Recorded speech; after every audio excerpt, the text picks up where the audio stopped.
Only 46 seconds, that's how long it took for Jasmine Crockett to expose a $600 billion lie. Live, in front of 87 million stunned Americans.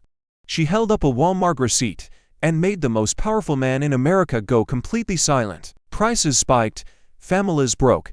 And the truth, it was buried, until now. What did Jasmine reveal that made Donald Trump freeze on live TV? And why are millions calling it the moment everything changed? Stay with us. This is a story worth every second of your time. It wasn't just another hearing, it was a reckoning dressed in suits. The chamber inside the U.S. Capitol had never looked so still yet so armed. The amber floodlights didn't warm the room, they exposed it. 3 news networks CNN, MSNBC, Fox News had their red tally lights blinking like snipers perched on tripods. Phones were on silent, but you could feel them recording. Every blink, every breath, every twitch of the mouth would be broadcast to millions. Outside, steel barricades coiled the building like barbed wire around a secret. Then the door opened, and Jasmine Crockett walked in. She wasn't wearing armor, but she might as well have been. No podium, no teleprompter. Just a crimson Walmart receipt clutched in her left hand and a fire behind her eyes that no protocol could extinguish. Her heels struck the marble floor like a countdown.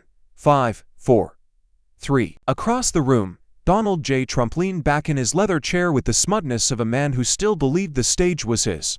He waved, smiled. He didn't know it yet, but today he wouldn't need a microphone. He would need a lifeline. This isn't about tax policy, Jasmine thought as she reached her seat. This is about truth being auctioned to the highest bidder. The chairman's gavel banged once, and so began a hearing that would hold 87 million Americans hostage to their screens. Behind Jasmine, aides were shuffling sealed binders and classified exhibits. Beside Trump, Kash Patel whispered something into his ear and slipped him a folder marked "Trap." Media response. Cameras zoomed in. The label said it all. The chairman's gavel banged once, and so began a hearing that would hold 87 million Americans hostage to their screens. Behind Jasmine, aides were shuffling sealed binders and classified exhibits. Beside Trump, Kash Patel whispered something into his ear and slipped him a folder marked "Trap." Media response. Cameras zoomed in. The label said it all. The chairman's gavel banged once, and so began a hearing that would hold 87 million Americans hostage to their screens. Behind Jasmine, aides were shuffling sealed binders and classified exhibits. Beside Trump, Kash Patel whispered something into his ear and slipped him a folder marked "Trap." Media response. Cameras zoomed in. The label said it all. But Jasmine wasn't looking at him. She was scanning the crowd, looking for one face. One signal of courage in a sea of status. And then she saw her. Clara Torres, the nurse who'd skipped meals to keep her son in diapers, seated 3 rows behind with trembling hands and a tear already sliding down her cheek. Jasmine turned away quickly. She couldn't afford to cry.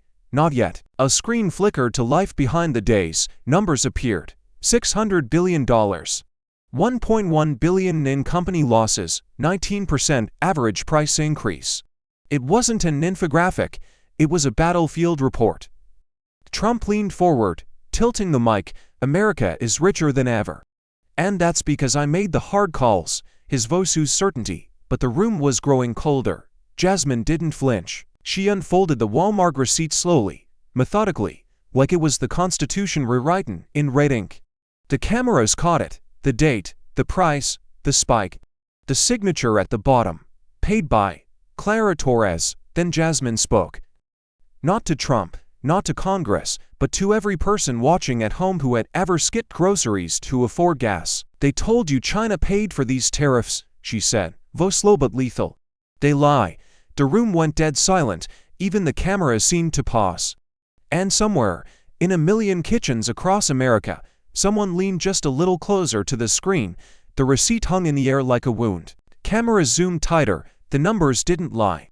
A box of diapers $17.49 to 23% higher than the national average 6 months ago. The ink wasn't even dry. Jasmine let the silence simmer before she spoke again. I didn't get this from a trade report. I didn't pull it from a graph. This came from a woman who works double shifts to feed a toddler who thinks cereal is dinner. She turned toward the audience gallery. Clara, she said, would you join us? A hush swept the chamber as Clara Torres, 32, in a faded navy scrub top and trembling knees, stepped forward. She looked too small for the moment, like someone about to testify in a courtroom she never asked to enter. The camera didn't blink, neither did Jasmine. Clara sat down, placed both hands on the mic like it was the only thing holding her up, and looked directly at Donald Trump. The chamber held its breath. "I'm a nurse," she said. "I work nights. I don't get sick days. I don't get weekends, but I get receipts." She unfolded a small notebook from her purse and began reading. Bread up 14%, milk up 21%. Gas don't ask, but the diapers. The diapers broke me. Her voice cracked, her hand trembled. Then came the blow that stopped everything. I skipped lunch for 3 weeks, so my son wouldn't miss milk. 3 weeks, Mr. President, while you dined on gold-plated steak. The chamber erupted, gasping, shifting, choking on its own discomfort. Even the cameraman flinched. Fox News cut to commercial. Trump's face stiffened. The smile vanished. Clara stared at him like she waited her entire life to be seen. "You told us China would pay, but I'm the one who bled." And Jasmine's voice, now low and sharp as a scalpel, cut through the silence. "Mr. Trump says we're getting rich, but the only thing that's growing is the pain." The entire chamber turned toward the dais. Jasmine never looked at him, she looked at America. Through the lens, through the screen. Through every family watching in silence, gripping empty grocery lists with shaking hands. "You built walls, not bridges. You drew raid lines across checkbooks. And you sold it to us as patriotism." At that moment, Clara stood. She didn't cry, she didn't collapse, she simply left her unpaid utility bill on the table and walked away. That bill stayed on screen for 6 full seconds.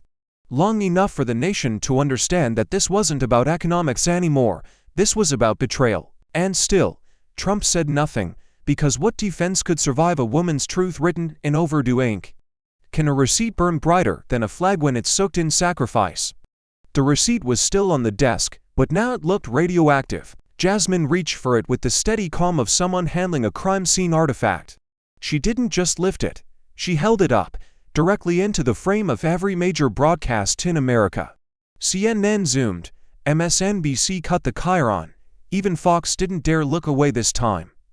"This," Jasmine said, her voice flat, clinical, unforgiving, "is not red ink." She let the silence hang. "It's red blood." The chamber recoiled. The phrase echoed like a siren down marble walls. A congressman coughed and shifted in his seat. 2 aides in the background whispered frantically and passed notes, but nobody moved fast enough to contain what had just been said. Trump chuckled, a hollow, dismissive sound that didn't touch his eyes. He adjusted his tie and leaned into the mic. "Oh, come on, it's a receipt. Are we holding hearings over diapers now?" That's when Jasmine turned. She didn't walk, she pivoted like a blade. "You didn't drain the swamp," she said, voice rising like a storm surge. "You taxed the poor, you taxed our child's milk. You taxed hope, and you sold it back to us as strength." Trump tried to speak again, but Jasmine cut sharper. "You think that receipt is paper, it's a confession. And every American watching knows it." The lights felt hotter, sweat started beading on brass. A Fox News reporter at the back checked their phone, then quietly began typing something furious into a group chat, and then it happened. A page slipped from the shadows. One of Jasmine's aides, pale, nervous, leaned in and slid a thick beige envelope onto her folder. No label, just a red stamp in all caps. "Exemptions for official Eliza only." Jasmine's hand froze inches above it. The moment stretched, the air in the room shifted. This wasn't scheduled. This wasn't part of the record. This was something someone didn't want her to have. And now America was watching her open it. Trump saw the envelope. His posture changed. Not defensive, but alert, like a lion sensing a hunter in the tall grass. Jasmine's thumb slid under the seal, her jaw tightened. A single drop of sweat slid down her temple and vanished into her collar. Cameras leaned in, not one person blinked. "What's this?" she said softly. A list of who didn't have to bleed. One folder, one red stamp. One breath away from something no one in that room could undo. Because if the receipt proved a lie, this envelope could prove a pattern, and that meant one thing. The swamp wasn't just alive, it had a mailing list. What if the poor paid full price while the rich never saw the receipt? The envelope sat unopened beside Jasmine's elbow, but it already changed the temperature of the room. The weight of it lingered like a ticking bomb no one dared touch. And just before she peeled back the seal, Jasmine did something few expected. She looked up at the screen and asked for a video to play. Let's remind the country what they were told.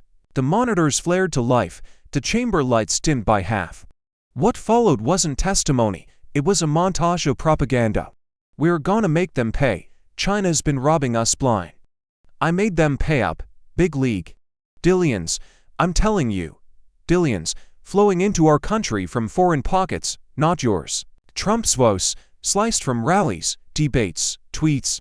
Each clip more thunderous than the last, each one spoken to cheering crowds who waved flags and clutched pay stubs that told a different story. The final clip was a tweet, white text on black background. Tariffs equals money from other countries. The video cut to black. Then a studio, I'd snapped on not in the chamber, but in a TV studio. The screen now displayed a familiar clip from Morning Joe. Treasury Secretary Scott Bessent, pale and blinking, adjusted his tie under pressure. Mr. Secretary, the host asked, who actually writes the check for these tariffs? China, Mexico. Bessent hesitated, swallowed. Well, the importer, the U.S. importer, at the dock, yes, that's technically where the money comes from. Technically, the word clanged like a confession. The screen froze on his face, sweating, cornered, exposed. And Jasmine rose. She didn't raise her voice. She didn't have to. Truth doesn't need volume when it has receipts. So the check was written. Not by Beijing, but by Brooklyn, not by China, but by Clara. The room was still, everyone listening. No phones, no whispers. Just the sound of a lie finally being exhumed. Jasmine stepped forward. For years, we were told a fairy tale. That money fell from the sky into our treasury, all billionaires popped champagne. But there was no magic, just manipulation. She reached into her folder and pulled out a shipping invoice from a Houston-based appliance distributor. One word circled in red, tariff surcharge transferred to consumer. This is how they did it. Quietly, legally, brutally. She scanned the room, then looked at Trump, who now tapped his fingers against the table like a man waiting for the lights to cut out. You didn't tax China, Mr. Trump. You taxed the kid saving for textbooks. You taxed the grandmother filling her pill box. You taxed the hope out of the people who made this country run. No one clapped. There was no sound, just the red ink still bleeding on the screen. And for the first time, America didn't need a headline to feel what came next. Because some lies aren't loud, they just cost everything. When the receipts stretch into billions, how long can silence afford to wear a suit? The next witness looked nothing like Clara Torres.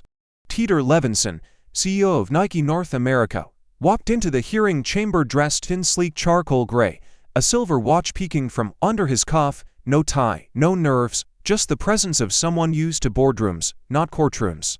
But as he adjusted the mic and pulled out a slim folder, something about the way he exhaled felt off. Jasmine watched him closely, so did the world. Mr. Levinson, she began, tone sharp, controlled. Your company operates in over 190 countries. Is it true that Nike reported a loss of $1.1 billion over the past 18 months due to tariffs implemented by the Trump administration? Peter didn't flinch, he nodded. Yes, Congresswoman, we track tariff-related losses from September of the first year to February of the second. $1.1 billion. Not projected, not theoretical, actual damage. Jasmine leaned forward, hands folded, elbows steady on the table. And did your company receive any direct relief from the White House? He didn't answer right away. Only, he said, after a slow breath, if you count silence from the White House as relief. The room shifted. A few reporters lifted their heads. Jasmine didn't break eye contact. Did you ever receive an explanation for why certain zip codes, like Beverly Hills and Boca Raton, were exempted from surcharge acceleration? Peter frowned. We were told those exemptions were trade-aligned supply corridors. But off record, one official said, don't ask. You're not on the list anyway. The audience murmured. Trump fidgeted. Jasmine didn't blink. And then, without warning, she looked down at her feet, her sneakers. Old, scuffed, a 1996 pair of Nike Uptempos. Black with the faded air leathering peeling slightly off the sides. For a second, her posture softened, a memory slipped in, uninvited. Her brother once stole that exact pair, not for resale, but to look like he belonged somewhere. He was 14, arrested in the parking lot of a Foot Locker. She bailed him out with quarters from their mother's cookie jar. Back in the chamber, Jasmine's voice came back colder. What happens when a company bleeds billions quietly? That the public's told it's all just for in punishment. Levinson shook his head. Then the people get punished twice. Once at the register, and once at the ballot box. And the administration's response, Peter didn't smile. They asked us to hold the line, quietly, because admitting the truth would confuse the base. The words hit harder than anyone expected. Trump's jaw clenched. Aides started whispering behind him again. Jasmine closed the folder. Mr. Levinson, she said, voice like frost on glass, you wore a suit into this room. But millions wore your pain on their feet. And for the first time, it wasn't the working class that was bleeding in public, it was a corporation. Because when the people you tax have nothing left to give, they start taking back something bigger, their voice. What if the exemptions weren't random, but surgical? And what if Jasmine was about to read the map? Jasmine didn't rush. She slid the DOJ envelope into view like it was radioactive.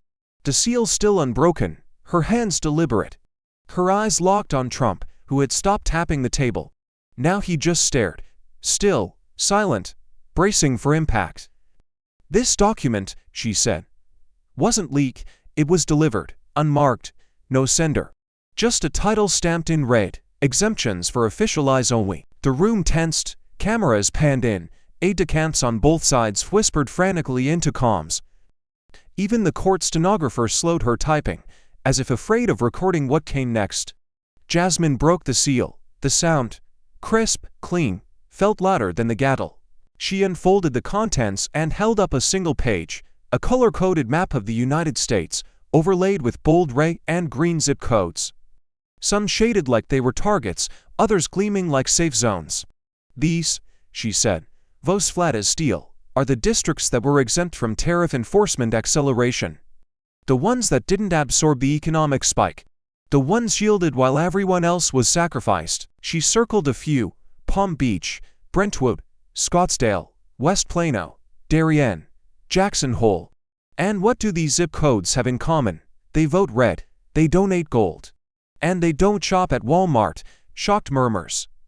The air itself felt thick, like it couldn't leave the room. Trump's mouth twitched. He leaned forward abruptly, slamming his palm on the desk. That document is confidential. Gasps.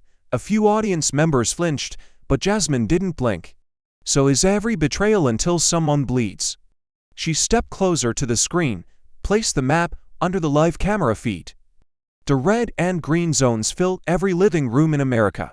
While Clara paid 23% more for diapers in Houston, Jasmine continued, a donor in Bel Air got full tariff immunity on luxury textiles, while Peter Levinson's factories in Baltimore bled out $1.1 billion, a hedge fund in Greenwich got special status on imported Italian leather.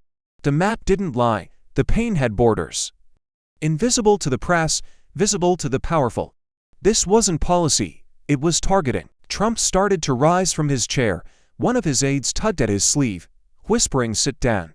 Not yet, but it was too late. Jasmine had turned from the panel. Her voice softened, but her gaze hardened. She looked straight into the lens. If you live in a district that wasn't red, you bled.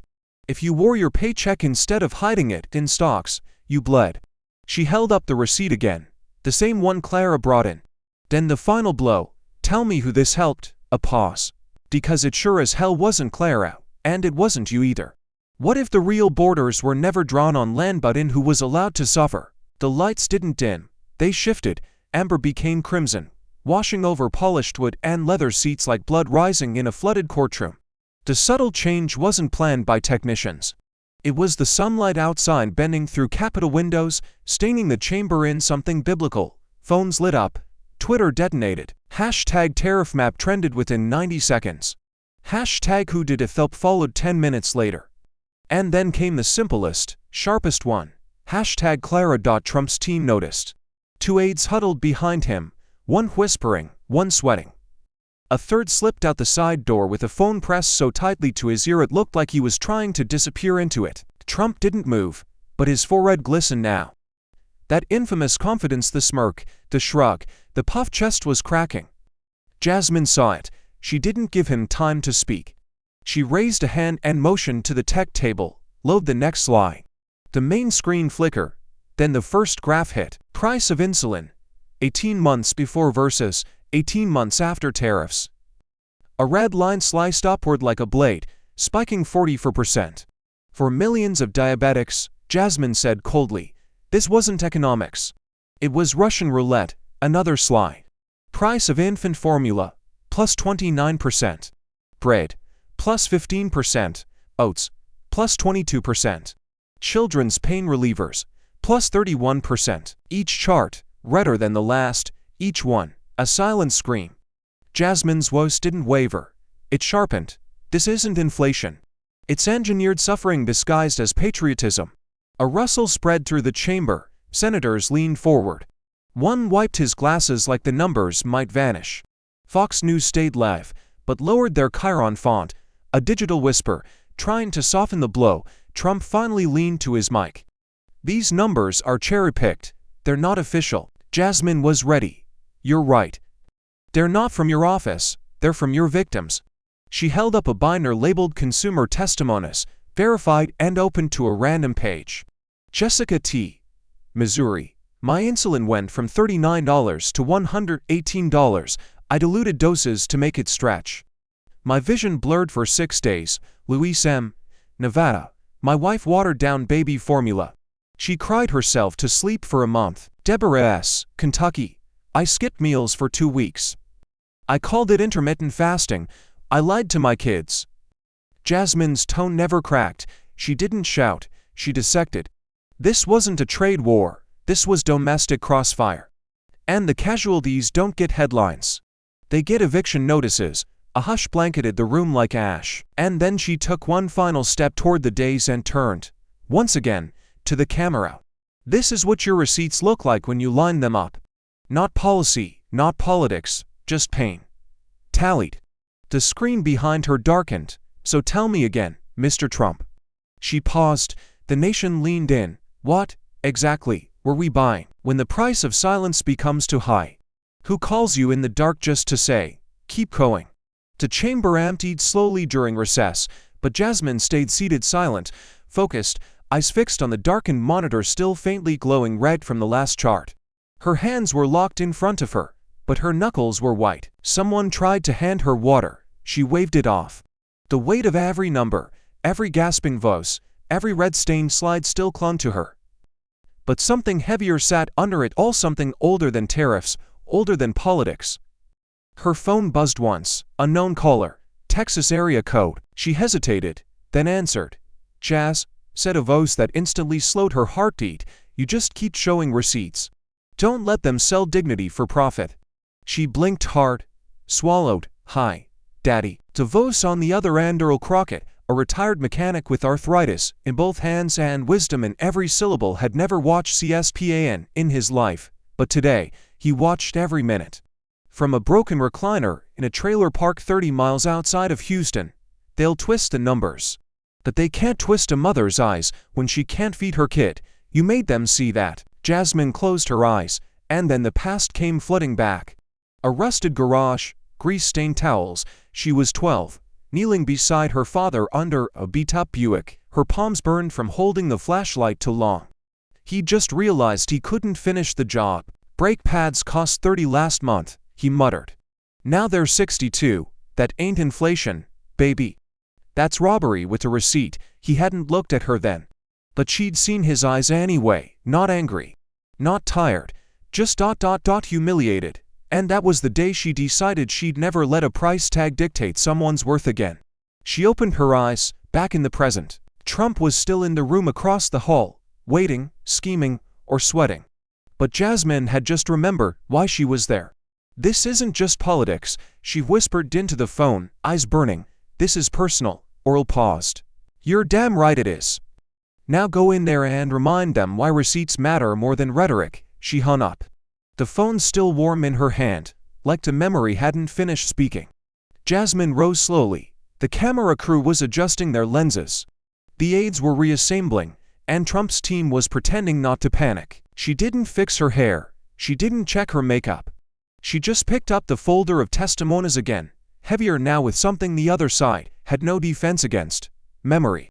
This wasn't about winning anymore. This was about naming the wound. And if it cost her everything to say it, she'd still say it louder. Because when policy becomes poverty, silence becomes betrayal. What if the lines on the map weren't just political, but weaponized against the people they were sworn to protect? The echo of Trump's outburst still rang through the chamber, and the microphones finally cut, but the damage had already detonated. "These people don't understand trade." His voice was already viral. His mic had turned the entire hearing into a confessional booth broadcast nationwide. The chairman tried to restore order. The gavel hit once, then twice. But the noise in the room wasn't coming from the people, it was coming from the system itself cracking open. Trump sat back, flushed and visibly shaken. He adjusted his cough, then leaned toward his mic again, his voice defensive, desperate, deflecting. "This is all theater. This is all the deep state, trying to undo what we built. You know it, I know it, they all know it." Jasmine didn't blink. She reached calmly for a red folder, thinner than the others. She opened it like a blade. "Let's see what the deep state had to say." "About you, Mr. Trump." Aides froze. Trump's eyes twitched. The screen behind her changed again. This time, it wasn't graphs, it was emails. One by one, they appeared blacked out subject lines until she highlighted the senders. Roger Fenley, Steel executive, $900,000 donor to the Trump Victory Fund. Marlene Conway, shipping magnate, $1.2 million to the Super PAC. David Roush, luxury retail lobbyist, $2.6 million in bundled contributions, each name followed by a request seeking exemption for HS code 4202, handbags, leather goods. Requesting relief for Tariff Group, 8708, auto parts. Please expedite waiver before end of quarter. Margins affected. Jasmine stepped forward. They weren't just donors. They were designers of exemption. The screen changed again. A chart cross-referencing campaign contributions with tariff exemptions. 93% overlap. The chamber erupted in gasps. But Jasmine's voice cut clean through the noise. This wasn't a policy. It was a pay-to-survive system. You taxed the voiceless and rescued the donors. And then the tension spiked. The back doors of the chamber opened. And FBI Director Kash Patel stepped in. Wearing a dark suit, no expression, flanked by two aides in gray, everyone turned. Even Trump looked stunned, his posture stiffened, his mouth half open as if he hadn't expected him here today. Jasmine stared directly at Patel. Her voice didn't rise, but the chill in it could have stopped the earth from spinning. "Why?" she asked, without turning away. "Is law enforcement attending political damage control meetings in the middle of a public hearing? Why is the director of the FBI sitting in dark rooms? All children can't afford insulin." Patel didn't respond. He kept walking, straight toward the committee's private box. Reporters stood. Phones rose. Jasmine turned slowly back toward the dais. When corruption is this loud, silence isn't protection, it's complicity. And as the camera caught the profile of both Trump and Patel in the same frame for the first time, the weight of who was in the room and who was listening outside, it changed everything. Because once the law walks into the theater, the performance ends ... and the reckoning begins. When the paper trail leads straight into the heart of the Oval Office. How long can even the truth survive unshredded? The presence of the FBI director hadn't cleared the room, it had thickened it. Tension crawled up the walls like a slow fire. Jasmine waited until even the Fox News cameraman had turned back toward her, headset trembling. The red folder she now held was smaller than the others but far more dangerous. Its label, Internal Comms, Department of Commerce. Stamped with one word, redacted, but Jasmine had the unredacted version. For those still wondering if this is all just coincidence, she began, "I'd like to submit into record a sequence of internal emails sent between March and June of last year between senior Commerce Department officials." The monitor behind her flickered again. Then it began. An email chain appeared. White font on a black background, dates, times, names. The first line read, "We need to get ahead of the media cycle, suggest we downplay spike in CPI by bundling categories." Deputy Director, Economic Messaging Unit. A hush fell instantly. Jasmine continued reading aloud. "Petroleum and insulin will look volatile. Can we bundle with electronics to flatten curve? Consider adjusting core language. Use transitory or market corrective instead of inflationary shock," each line sharper than the last. The crowd began to shift audibly, and then came the detonator. Jasmine flipped to the next slide. The sender. Michael Braden, Senior Statistician, Office of Consumer Affairs. Request for clarification. Are we falsifying the public data set or simply repackaging? I cannot in good conscience doctor numbers that affect cost of living adjustments. If this proceeds, I resign. Timestamp. For 12 p.m., May 17. Subject. Final notice. Fox News cut to B-roll footage of cornfields. MSNBC zoomed in. CNN went full screen. Jasmine turned toward the press pool. They didn't just lie about who paid. They lied about how much we paid. And then they tried to bury the math in language they hope you'd never read. She lifted the resignation letter again, and when someone refused to help them bury it, they buried him instead. Trump's arms were crossed, his jaw was clenched. But behind him, one aide was quietly texting, fast, frenetic, like trying to stop a bomb with emojis. Jasmine didn't need to raise her voice. Truth doesn't need amplification, just oxygen. She stepped back, the screen faded to black. The signature of Michael Braden remained glowing in red like the last word of a martyr. Because sometimes, a kingdom isn't brought down by armies. It's undone by a single email sent to the wrong person at the right time. What happens when the lights stay on, but the empire behind them starts short-circuiting on live television? The silence didn't last long. It never does when a kingdom starts cracking. Trump shifted in his seat, chest heaving, eyes darting not with confidence, but calculation. The cameras were still rolling, the headlines were already forming. Collapse wasn't coming. It was happening. He leaned into the mic and forced the words out through a clenched jaw. "We made America safer." But his voice cracked on the final word. Like even his throat refused to carry the lie. Jasmine didn't blink. She stepped forward slowly, like a surgeon who'd already opened the chest cavity and was now pointing to the organ that had stopped beating. "No," she said quietly, "you made milk a luxury." Gasps, audible, raw, not from partisans, from humans, parents, nurses, teachers, people watching in real time as the illusion collapsed into receipts, testimony, and bloodless betrayal. And then Jasmine turned, not to Trump. To the woman in the third row. "Clara, tell him," she said softly, "what you told me." Clara stood without being asked again. She wasn't shaking this time. She looked directly at Trump, not with fear, but with finality. "I've skipped meals," she said, voice low but rising, "so my son wouldn't skip school." She held up her son's school ID badge like a weapon made of laminate. "I told him dinner was just too late. I told him cereal was special. I told him we were fine. But we weren't. We were drowning. Well, you called it prosperity." Trump jolted forward, hand slamming the table. "You don't." But the mic shorted out. A burst of static. A sharp pop. Then nothing. His lips kept moving, but no sound came. Just the white nose of a man shouting into an empty chamber, as if even the technology had decided it had heard enough. Reporters froze, cameras kept rolling. Jasmine turned to the chairman.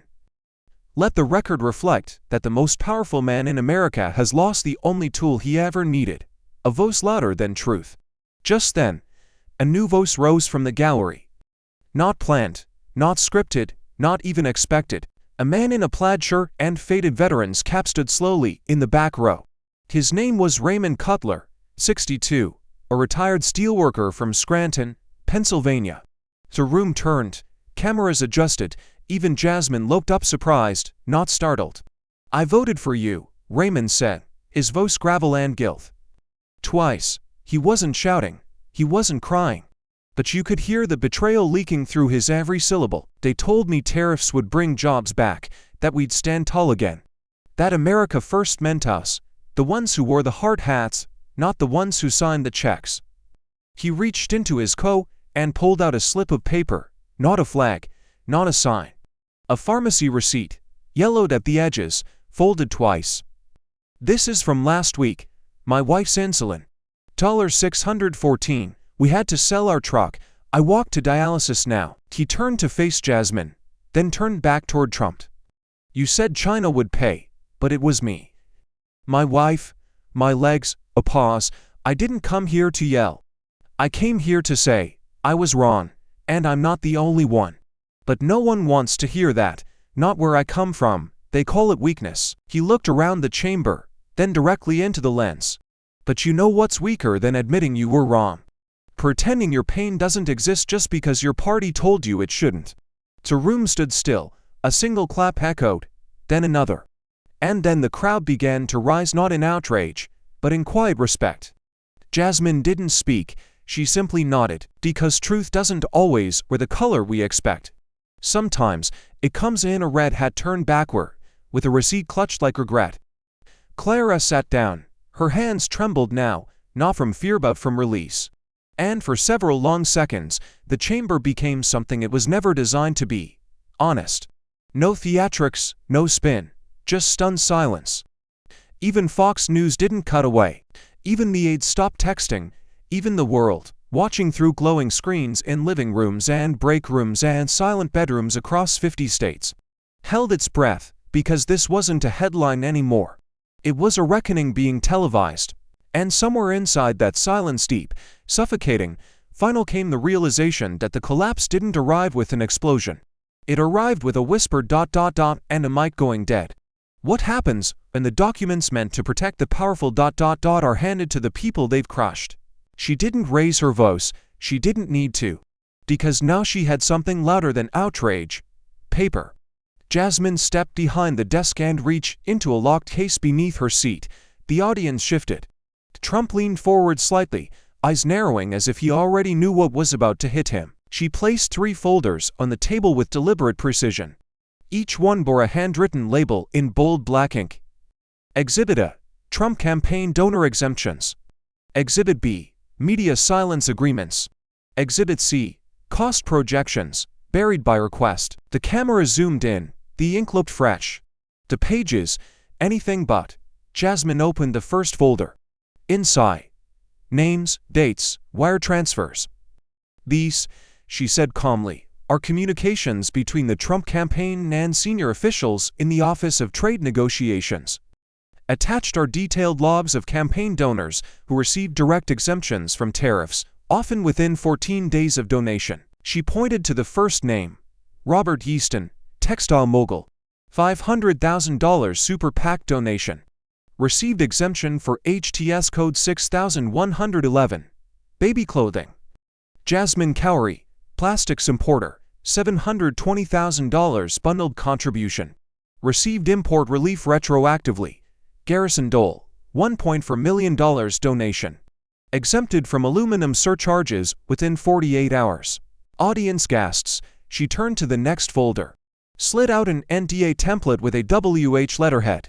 Exhibit B includes 6 signed silence agreements, gag orders issued to major media outlets under the guise of national security. In truth, these were strategic suppression tools. One document showed a time-stamped memo.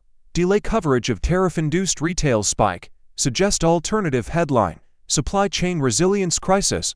They didn't just lie. They built a language to hide the lie. Now her voice tightened, shifting from precise to personal. And now, Exhibit C. She opened the final folder, a stack of cost projection spreadsheets, red ink charts, internal memos, each one stamped confidential. These were the administration's own economic models, showing predicted impacts on middle and working-class households. The spikes in food, fuel, medicine, they knew about it a year in advance. The camera zoomed as she circled one line in red. Projected rise in infant formula, 31%. Labeled as acceptable collateral impact, CNN flashed a live poll on screen. Do you believe Trump misled the public on tariffs? 74% voted yes, to 16% unsure. 10% still believed. Fox News cut to commercial. Trump sat back, face unreadable. His fingers clenched in his lap. But Jasmine didn't stop. If a lie is repeated often enough, it becomes policy. But when policy is exposed, with names, with dates, with blood behind every decimal. It doesn't just fall. It rots. She turned one last time to the American public, through the lens, beyond the chamber. This was never about trade. It was about who gets to pass the bill, and who gets crushed beneath it. What happens when the one holding the evidence suddenly remembers the girl who lived without any? The files were laid out. The damage was visible, the empire cornered. But as the camera zoomed in on the chaos unraveling behind Trump's blank stare, Jasmine Crockett turned away from the desk and looked directly into the lens, straight through the screen, straight into America's living rooms. Her voice, until now precise and invincible, finally cracked. They told me to stop. One beat, a sharp breath. They told me I'd ruin my future, that I'd lose support. That no one wants to hear this from a woman like me. She didn't blink, but something behind her eyes shifted. But I didn't come to Congress to decorate silence. She took off her glasses and placed them on the table. Her hand trembled not from fear, but from what was finally ready to be said. I remember the eviction notice, not the words, but the way my mother folded it. Like she was hiding shame inside origami. She swallowed hard. I was 8. I asked if we were moving to a better place. She said yes. And then I saw her crying behind the dryer. Not loud, just shaking. Quiet enough not to wake me. The chamber sat frozen. She thought she failed. But she didn't. They lie. They told her she had options. That things were getting better. That dignity was a commodity she could still afford. She stepped back from the mic, one beat. Then she whispered into the void. We weren't weak. We were lied to. The audience, millions watching across the country, felt that sentence like a pulse in their own throat, because they'd been there too. In cars they couldn't afford to repair, in homes that never felt permanent, in jobs that paid less than their groceries cost. Jasmine looked down, wiped one tear before it fully fell, then raised her chin. This is what silence looks like after 30 years. It dresses up, it gets elected, and it refuses to shut up. And for the first time, the camera didn't cut away. Not even for Trump, who now sat with his hand motionless, frozen in mid-deflection, because no spin could overpower that kind of truth. Jasmine Crockett wasn't just indicting a policy. She was confronting a system that had monetized quiet, that had put a price tag on not complaining, that had rewarded survival with invisibility. And now the invisible was speaking on record. The cost of survival should never be someone else's silence, she said, and I won't be your receipt. If a government builds itself on lies, who gets to write its obituary? The chair creaked like an open wound. Trump stood without ceremony, without looking back, without waiting for permission. His aides scrambled behind him like shadows trying to catch up to a collapsing statue. He didn't speak, he didn't need to. His silence roared louder than anything he could have said. The most powerful man in America effed his own hearing mid-session. And the sound his chair made as it recoiled backward, a sharp, aching groan of leather and steel, hung in the chamber like a final breath. Jasmine didn't follow him with her eyes. She didn't gloat. She just reached for the thing that started it all. The red Walmart receipt, crinkled, bent, tattered at the corner where Clara had folded it with shaking fingers. She held it again, this time like a flag recovered from the wreckage of a fallen building. This, she said, holding it above her head, is what he left us with. She didn't raise her voice. She didn't need to. Not policy, not prosperity, not justice, just this. The screen behind her zoomed in, the timestamp, the subtotal, the broken economy etched into thermal paper that had survived to hearings, for denials, and one shattered illusion. She stared straight ahead, not at the cameras, not at the panel, but through them, into the country. And yet, she said slowly, we're still here. The room erupted, not in chaos, in clarity. Applause exploded like thunder in a valley, rising, rolling, unstoppable. It began in the audience, but spread across devices, timelines, headlines. On Twitter, a nurse in Minneapolis uploaded her own receipt with the caption, $6.79 for eggs, hashtag my price of truth. Then a teacher in Philadelphia, then a veteran in Arizona, then a teenager in Alabama holding up a gas station bill. Within minutes, hashtag my price of truth was the #1 trend in America. Viewers began flooding the comment sections of news live streams. I remember that week, I fed my kid cereal 3 nights in a row. This woman just told my story with a slip of paper. In the chamber, Jasmine remained still, her arms still raised. The receipt didn't shake. It was no longer fragile. It had become the country's shared tombstone for every silent sacrifice. And then, just before the hearing closed, a reporter from the Associated Press stood abruptly and read a breaking news alert from their phone, voice cracking as they did. The Department of Justice has just confirmed it is formally reviewing the documents presented during this hearing. Gasps, audible, electric. The chairman paused, stunned. Jasmine lowered her arm. And for the first time all day, she smiled. Then let the review begin. Now the power is finally listening. Whose voices will echo through the halls next? By the time the sun broke across the east side of the Capitol dome, the cameras were already waiting. No podium, no press releases. Just a folding table, a single mic, and a handwritten cardboard sign duct taped to the stand. Tell your truth. Jasmine Crockett stood silently at the top of the steps as the crowd began to gather.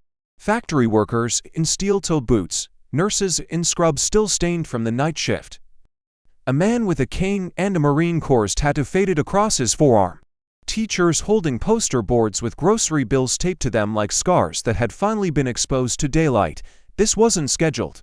This wasn't sanctioned.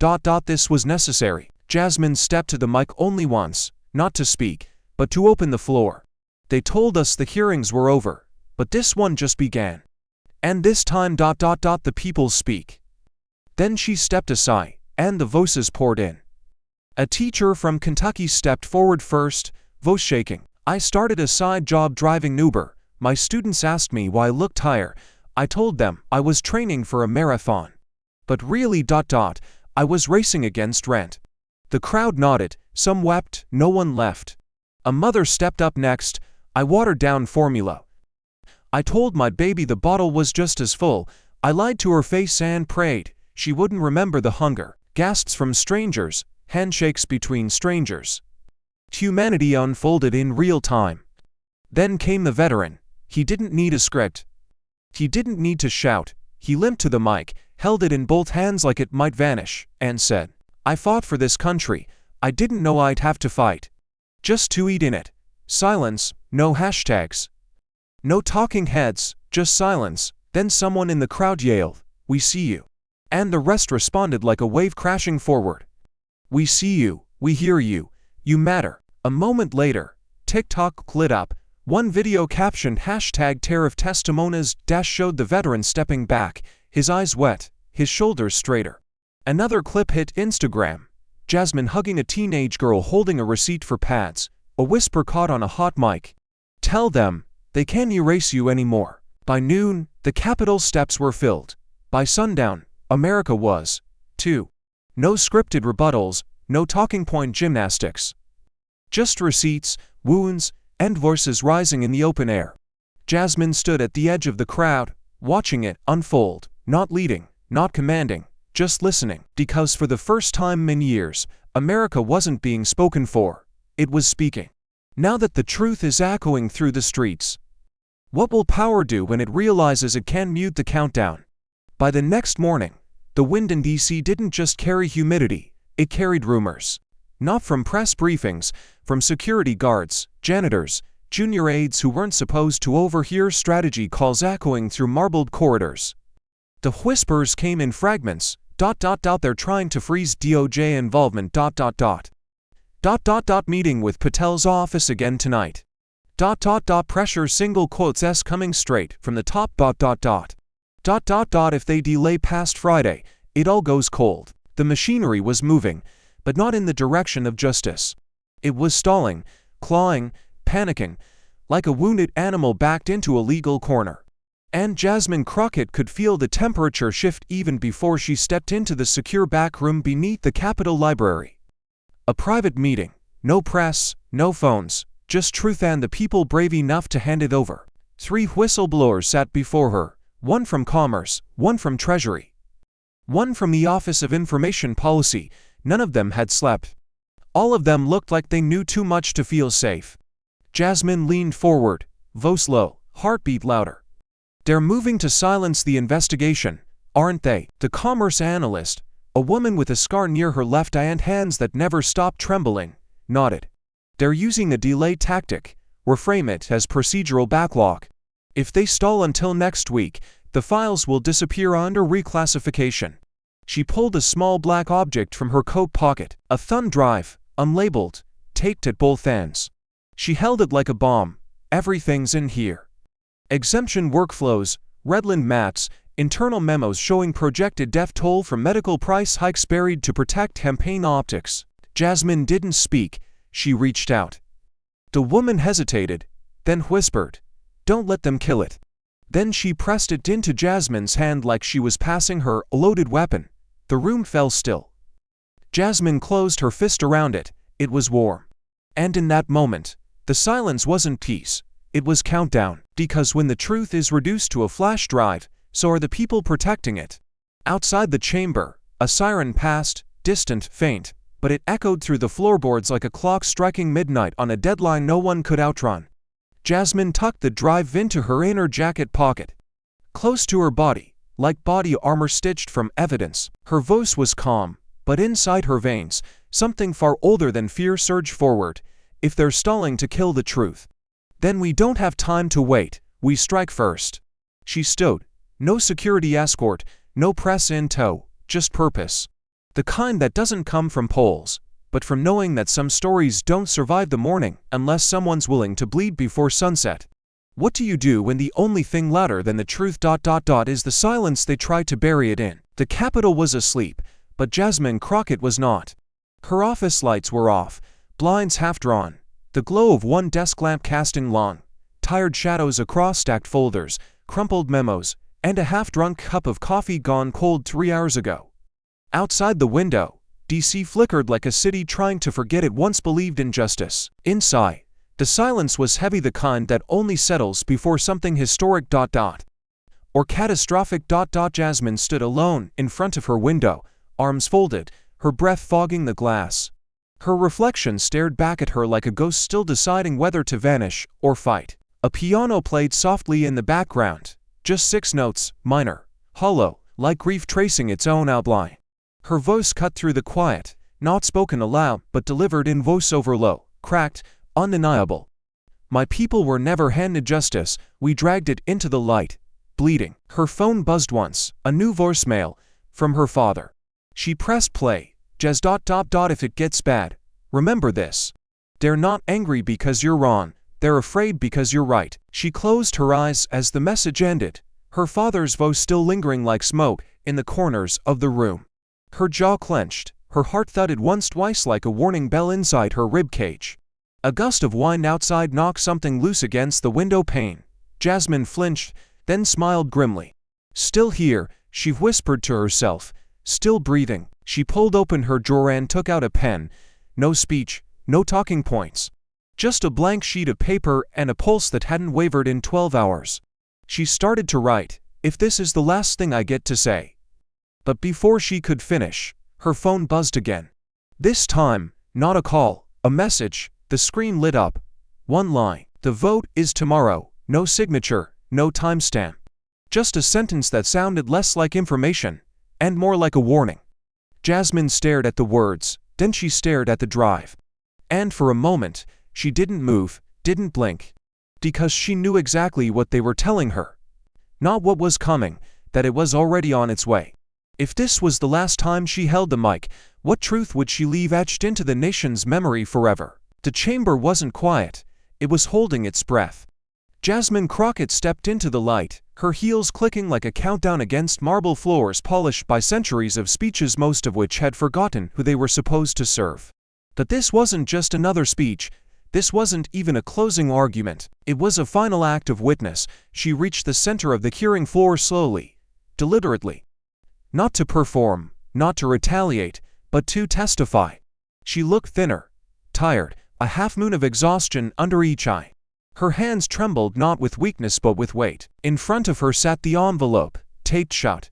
Childlike handwriting on the front, she opened it with surgical care. Her voice cracked as she read aloud. "Dear Ms. Jasmine, I saw you on TV. I saw how you didn't stop.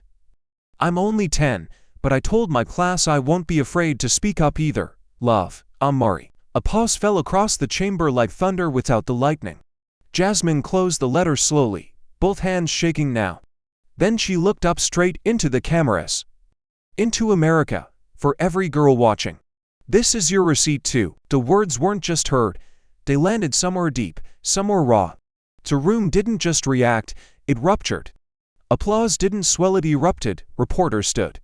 Camera flashes cracked like fireworks, and still, Jasmine didn't move. She just stood there, letter still in hand, eyes blurred with the kind of tears that don't come from sadness, but survival. She opened her folder one last time. Inside, only the Walmart receipt. The one she'd carried through every session. Every insult, every silence, she held it up not with anger, but with truth. You can fake reports. You can silence the hungry, but you can't redact hunger from a child's eyes. And then, for the first time in the entire hearing, even the opposition stopped pretending. Phones dropped, staffers sat back. And somewhere in the upper balcony, a young black girl in braids whispered, "Mom out, that's her." For a second, just one, Congress didn't feel like an institution, it felt like a witness stand. A single sentence blinked onto the screen behind her, broadcast nationwide in silence. This hearing was never about price tags, it was about what we value. And in that moment, for the first time in years, the Capitol didn't echo with power, it echoed with truth. The screen fades in from black, not to a flag, not to a podium, but to a parking lot in Tulsa, where a single mother holds up a grocery receipt in one hand, and her toddler in the other. To a steelworker in Ohio, holding a rusted wrench in one hand and a crumpled gas bill in the other. To a 10-year-old girl in Chicago, standing in front of her classroom, reading Jasmine's speech with tears she doesn't quite understand yet. Receipts became badges, pain became proof.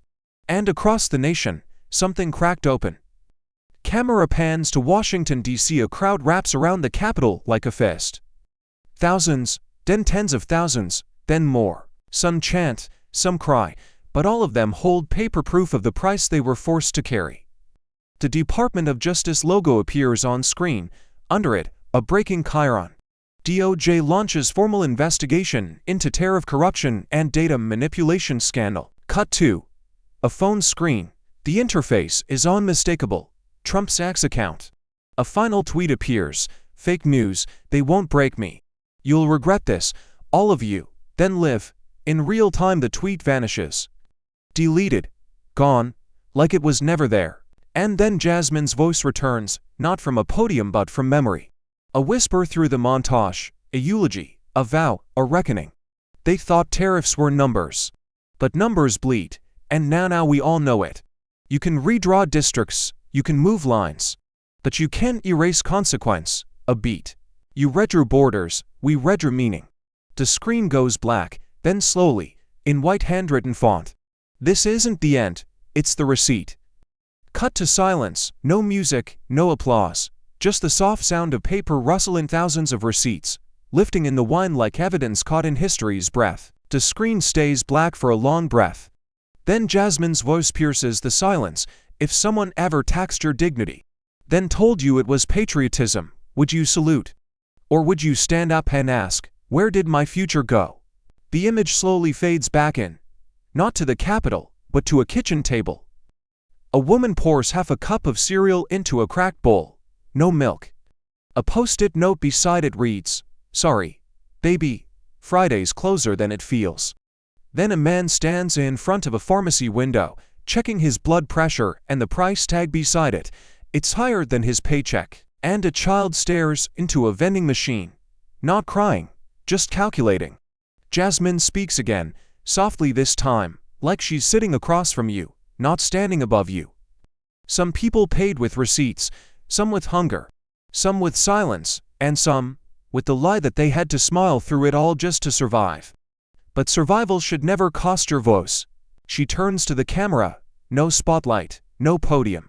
Just raw light and realize. This wasn't just a hearing, it was a mirror. And if you saw yourself in any part of this story, you already know the truth. A pause, Ben. So now I ask you, what's the one thing you used to afford that now feels like a luxury? Comment below, speak it, name it. Because silence is how they win, but memory is how we fight back. The screen begins showing real comments: groceries, rent, insulin, shoes, bus fare, dignity. Then Jasmine's voice returns one final time. Share this story, not for me. Share it for the kid who thinks crying over dinner is weakness. Share it for your parents who swallowed their pain just to put gas in your tank. Share it because if we don't, they'll rewrite what happened and erase who paid the price, a heartbeat. Then, let's make sure no one forgets what was taken. And let's remind the world, justice isn't what we are given. It's what we choose to carry. The screen fades to black. 3 words appear, handwritten, trembling, defiant: this was real. And underneath, smaller text, pulsing like a warning. Hashtag #MiPerCoftruth, hashtag Tariff testimonies, hashtag receipts down single quotes lie. This story wasn't just about politics, it was about visibility. About what happens when people stop whispering their pain and start naming it out loud.